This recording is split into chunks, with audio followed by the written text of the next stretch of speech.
Welcome to mega 9 TV. నేను కావ్య. రాజకీయాల్లో అడుగు పెడుతున్నట్లు మాజీ ఐపీఎస్ అధికారి ఏబి వెంకటేశ్వరరావు ప్రకటించారు. ప్రజలు మెరుగైన భవిష్యత్తు కోసం ప్రయత్నిస్తానని అమలాపురంలో ప్రకటించారు. జగన్ పార్టీ రాష్ట్రాన్ని విధ్వంసం చేసిందని, కోలుకొని దెబ్బ కొట్టిందని ఏబి ఆరోపించారు. జగన్ ఎట్టి పరిస్థితుల్లోనూ మళ్లీ రాకూడదన్నారు. ప్రజలు 5 సంవత్సరాల విలువను పోగొట్టుకున్నారన్నారు. మళ్లీ జగన్ రాకూడదని నిలదించాలన్నారు.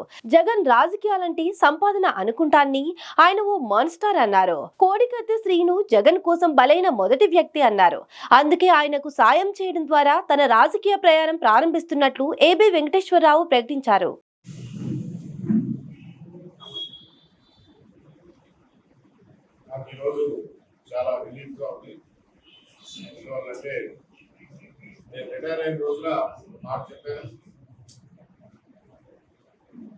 నా జీవితంలో కాళ్ళు చేతులు ఆడినంతగా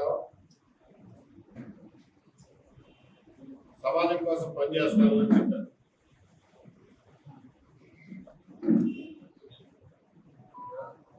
ఆ మాట ప్రకారం నడుచుకునే అవకాశం ఈ రోజు నాకు వచ్చిందనుకుంటున్నాను.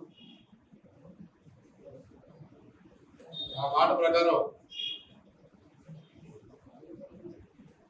నేను ఈ రోజు నుంచి రాజకీయాల్లోకి వచ్చి సమాజం కోసం పనిచేయాలని నిర్ణయించుకున్నాను. నా దృష్టిలో రాజకీయాలంటే సమాజ స్థితిగతుల్ని అవగాహన చేసుకుని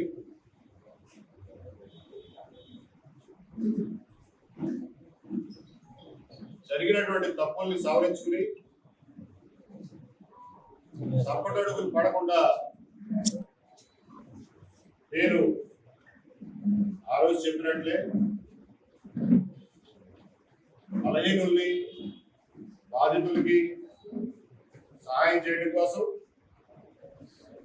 వాళ్ళకి అండగా ఉండడం కోసం, అలాగే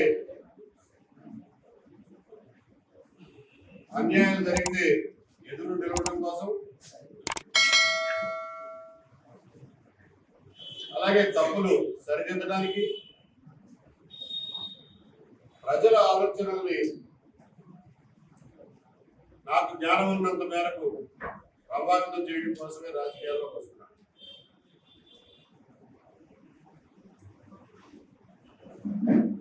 నా ఉద్దేశంలో ఈ రాష్ట్రానికి,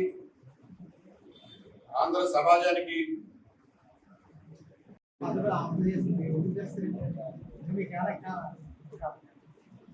దానికి కారణం నేను చేయదలుచుకున్న పని. ఆ జీవితంలో ఇల్లు ఉన్న కాలాన్ని పర్పస్ఫుల్గా ఒక ఆబ్జెక్టివ్ పెట్టుకుని గడుపుతామన్న ఉద్దేశంలో, ఏ ఆబ్జెక్టివ్ లో అయితే సమాజానికి అన్నిటికంటే ఎక్కువ ఆలోచించి ఇది అన్నిటికంటే ముఖ్యమైన ప్రాధాన్యమైనటువంటి అంశం అని నేను అనుకుని ఈ పని నేను చేయదలుచుకున్నప్పుడు ఆ పదవి దీనికి సరి ఈ పని చేయడానికి అడ్డంకి వస్తుందన్న ఉద్దేశంలో ఆ పదవి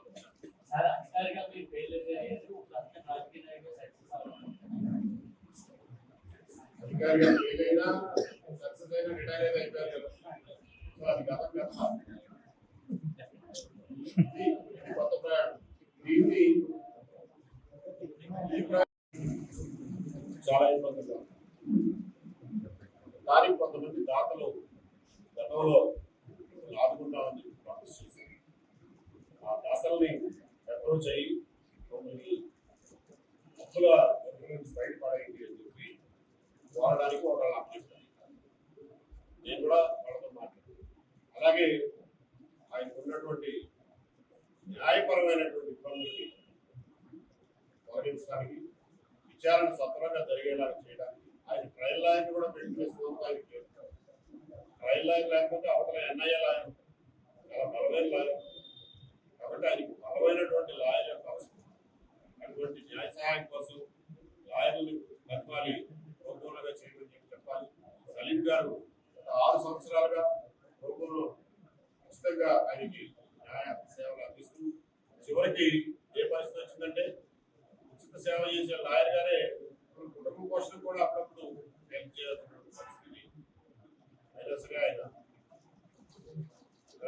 కూడా సాయం చేస్తున్నారు.